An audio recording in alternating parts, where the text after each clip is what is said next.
I've been really effectively using those Band-Aids. They will carry you far. Like I had a lot of practice. I think that's how they're presented now too. Yeah, like it's become this, and that's why when you said that, I think it's almost like, I'm trying to think of a good metaphor, but the one that's coming to my mind, it's almost like driving to the grocery store in a sports car, and it's like a sports car is made for this high speed track. Like that's what it's for. Yep. But you're using it just to drive 25 miles an hour. Yeah.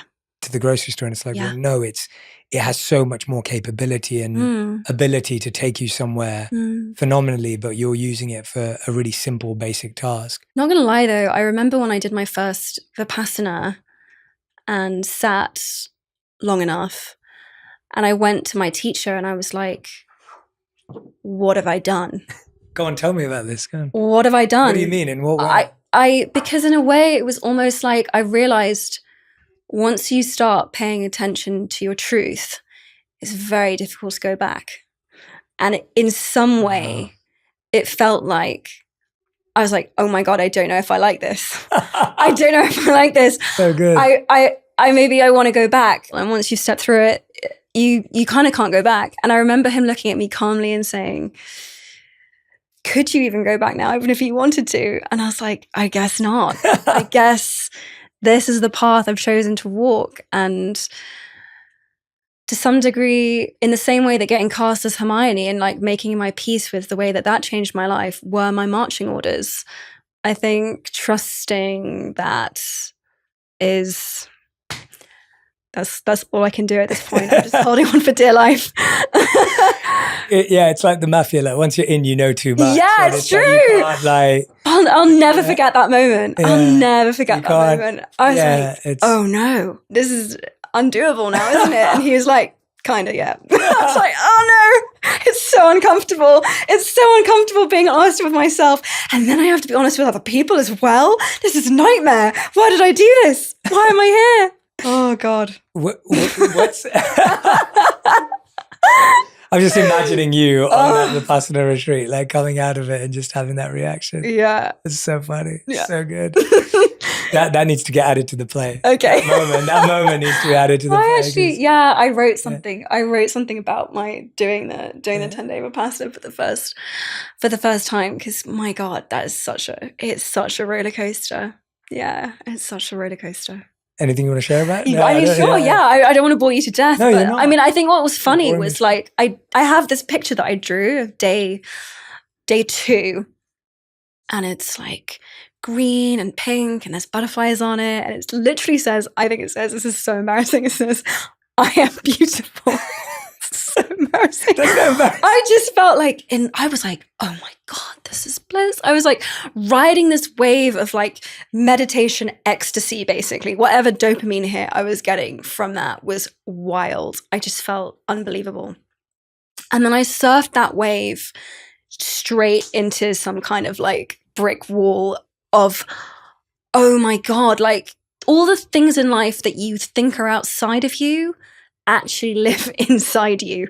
And so even when you're like in this beautiful place on this gorgeous meditation retreat with all of these like wonderful enlightened people, everything starts to drive you crazy. And even the like salt shaker and the pepper pot in front of you start to take on the shapes of your real life, and you realize that your mind just starts creating all this drama for you, even though there's nothing going on, literally. And it was such a wild experience to kind of sit there and be like, oh my God, I'm the one creating all of my own drama. This is a nightmare. It's me. I'm the problem.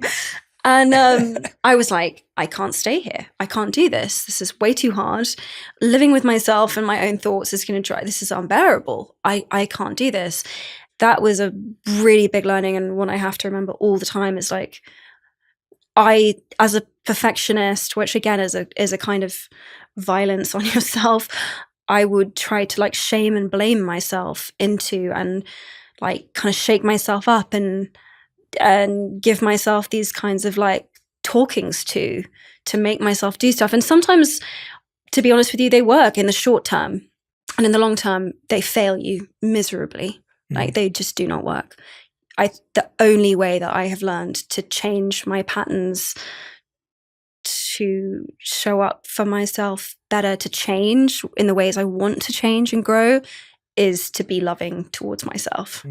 So getting to be in the room with that person at that moment was a massive gift. It's amazing. I love it how someone that you can attend a class with can become such a big teacher for you when you allow it to be. And someone who wasn't the leader or the guide of the group can have such an impact on you. Did you want to, speaking about love, did you want to share is it the practice that you went through recently? Is that what you? The ring. Yeah, the ring. Yeah. Oh my God, that's sweet of you to remember I mentioned that. Yeah.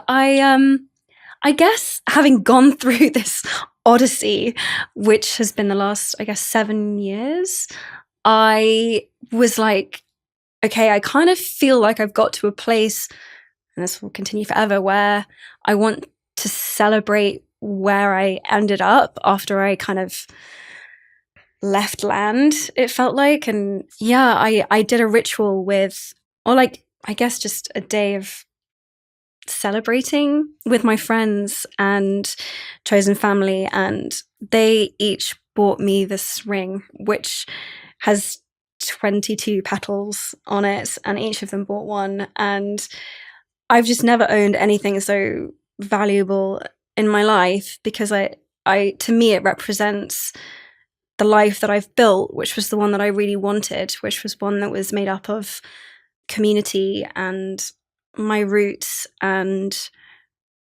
faith and trust. And in some funny way, it signals to me that even though I have no outward signs of my success, save for this crazy one-woman play I've written, I don't even have my degree yet. It signals to me that, for me, I achieved what I wanted to achieve for myself. Wow. So that's pretty cool. And I love that every time I look down on my finger, I can see all of the faces of the people who bought it for me.